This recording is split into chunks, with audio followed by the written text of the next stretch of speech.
Dans cette vidéo, on va vous aider à aborder une autre forme de procrastination, celle qu'on a tendance à avoir quand on est face à une tâche complexe.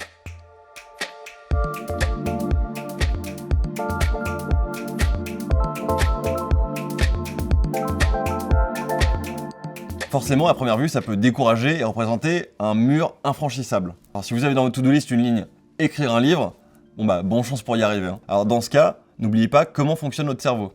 Il préfère toujours les gratifications immédiates. Alors du coup, il faut en quelque sorte l'arnaquer en lui offrant de quoi obtenir ces petites satisfactions successives. Et pour ça, on va vous présenter la technique de l'échelle. Quand vous avez une tâche complexe à faire, l'idéal c'est de la découper en plein de petites sous-tâches. Comme ça, vous pourrez les rayer les unes après les autres dans votre to-do list ou jeter les post-it au fur et à mesure. Et ça vous permettra de rester motivé jusqu'au bout. C'est par exemple ce qu'on a fait pour écrire le livre La 25e heure. Vous imaginez qu'il n'y avait pas une case avec écrit « écrire la 25e heure » et qu'on l'a coché à la fin. En fait, on a d'abord organisé un week-end, tous ensemble, pour écrire le premier jet. Puis on a fait le plan du livre. Puis on a contacté les 300 entrepreneurs et entrepreneuses pour avoir leurs conseils, etc. D'ailleurs, c'est même comme ça qu'on a construit ce cours pour vous.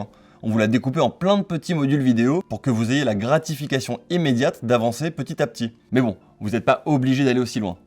D'ailleurs, pour certains projets, ça peut être compliqué d'imaginer d'emblée l'ensemble de toutes les sous-tâches à réaliser. Peut-être qu'elles se révéleront au fur et à mesure que vous avancez.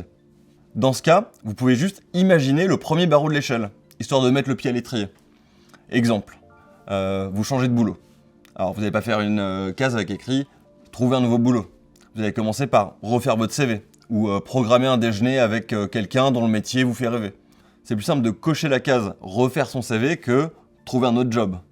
Vous voulez faire des travaux dans votre salon ? Commencez par écrire en quelques lignes ce à quoi ressemblera le futur salon de vos rêves. Enfin, vous voyez l'idée. Ce premier barreau, c'est encore mieux si c'est un jalon avec une date fixe. Comme ça, ça va vous forcer à démarrer sans attendre. D'ailleurs, c'est ce qu'on a fait pour enregistrer ces vidéos de formation. On a programmé un tournage avec une date précise en décembre, avec une équipe de prod, et du coup, ça nous a forcé à écrire tous nos scripts avant. Du coup, si vous n'arrivez pas à avancer sur une grosse présentation, une super technique, c'est envoyer un email à votre boss ou à votre client en lui disant que vous voudriez lui présenter votre travail d'ici mardi prochain. Cette technique des petites tâches pour rester motivé, vous pouvez aussi la mettre en place dans votre quotidien.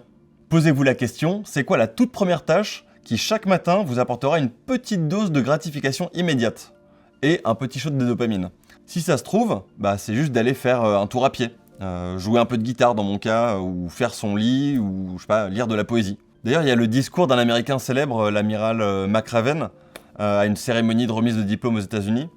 Et en fait, c'est une vidéo qui a des millions de vues sur YouTube. Et le mec, il fait un discours un peu grandiloquent sur le sens de la vie, comment les étudiants peuvent changer le monde, etc. Et pour y arriver, son premier conseil, c'est si vous faites votre lit chaque matin, vous aurez accompli la première tâche de la journée. Ça vous donnera un sentiment de fierté, ça va vous motiver pour faire toutes les autres tâches derrière, etc. Et du coup, si vous n'arrivez pas à faire les petites choses, vous n'arriverez jamais à faire les grandes. Bref, si vous voulez changer le monde, commencez par faire votre lit. Personnellement, depuis que j'ai compris ça, j'ai réalisé un truc. Quand je fais un snooze sur mon réveil le matin, en fait, la première action de la journée, c'est de procrastiner mon lever. C'est pas génial comme premier message que je m'envoie. Et depuis, je snooze plus. Mon réveil il est réglé 10 minutes plus tard qu'avant, mais quand il sonne, je me lève direct. Donc faites votre lit, arrêtez de snoozer, et à tout de suite dans la prochaine vidéo.